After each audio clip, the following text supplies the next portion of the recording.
cette table ronde elle va tourner autour de quelles solutions pour une filière BTP plus responsable et durable. Et pour échanger sur cette problématique, on a invité 3 acteurs œuvrant pour le réemploi des matériaux sur le territoire de la région Grand Est. Donc Bacacia, Boma et Rivalprest. Donc nous, originellement, on a 5 ans et on est principalement implanté en Île-de-France. Et historiquement, on a 2 activités principales. La première, c'est une activité d'AMO, puisque quand on s'est lancé il y a 5 ans, il y avait encore un grand besoin d'accompagner les maîtres d'ouvrage sur comment mettre en place de l'économie circulaire et du réemploi sur les chantiers. Et l'autre partie historique qu'on a, l'autre activité, c'est une place de marché qui s'appelle bacacia.com. Donc le mot est un peu barbare, c'est une marketplace qui permet de mettre en relation des vendeurs de matériaux avec des repreneurs. C'est uniquement destiné aux professionnels du bâtiment.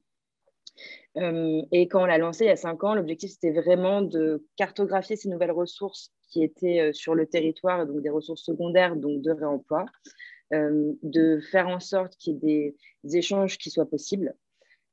Et le constat qu'on a pu faire sur ces 5 dernières années, c'est qu'en réalité, les plateformes mettent beaucoup de temps à émerger, que le volume qui doit être derrière est considérable et qu'aujourd'hui, on a un maillage au niveau du réemploi territorial qui est beaucoup trop faible.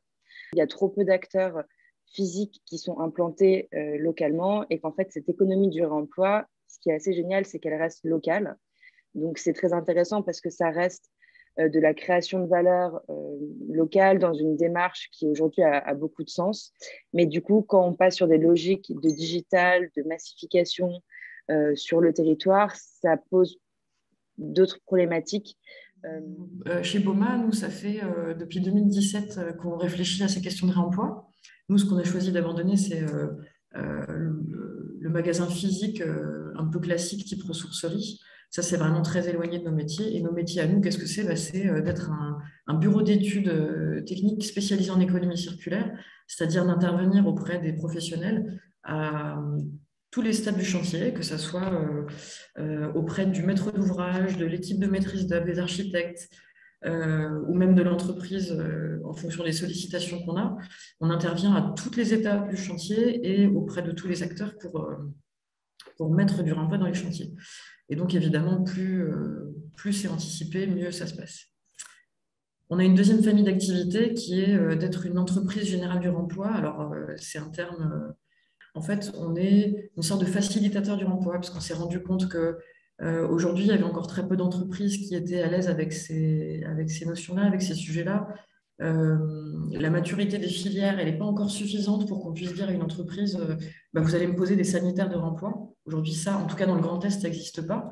En concluant juste sur les facteurs de réussite d'une opération, vraiment, nous, on s'aperçoit au travers de toutes les opérations qu'on a pu mener qu'il faut nécessairement un dialogue entre tous les acteurs de la chaîne. Il faut vraiment réussir à emmener tout le monde dans le réemploi. Et s'il y a un acteur qui n'est pas convaincu, souvent c'est là qu'il y a une faiblesse dans le processus et ça risque de rater.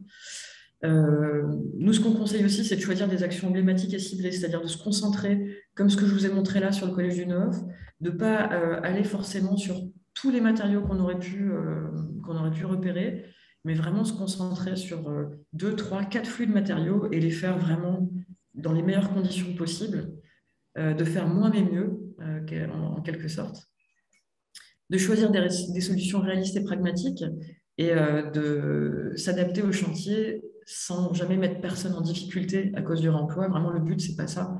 C'est de faire des projets démonstrateurs aujourd'hui et pas du tout de mettre des entreprises en difficulté.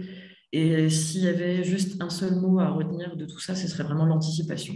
Plus on anticipe ces questions de réemploi, mieux ça se passe. Et je pense que je vois Christelle qui dit oui. Je pense que tous les acteurs du réemploi aujourd'hui militent pour ça. En fait, ce qui ressort déjà de vos 2 témoignages, en fait, c'est qu'on est tous en pleine expérimentation avec plus ou moins de temps d'expérimentation par rapport au démarrage de nos différentes structures. c'est justement pour faire la transition avec notre prochain invité.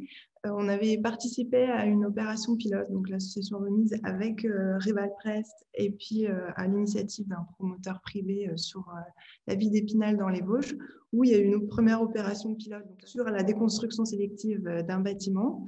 Cette expérience-là montrait qu'il y avait aussi un rôle donc, très local de partenariat de différentes structures issus du département. Nous, on était intervenus donc, pour faire, on a co-animé et sensibilisé pendant les ventes éphémères. Et c'est donc l'entreprise Rival Press qui s'est occupée de la dépose sélective. Dans les Vosges, on a 2 activités au sein de l'entreprise. La première qui s'occupe, en tout cas, avec l'écosystème du D3E.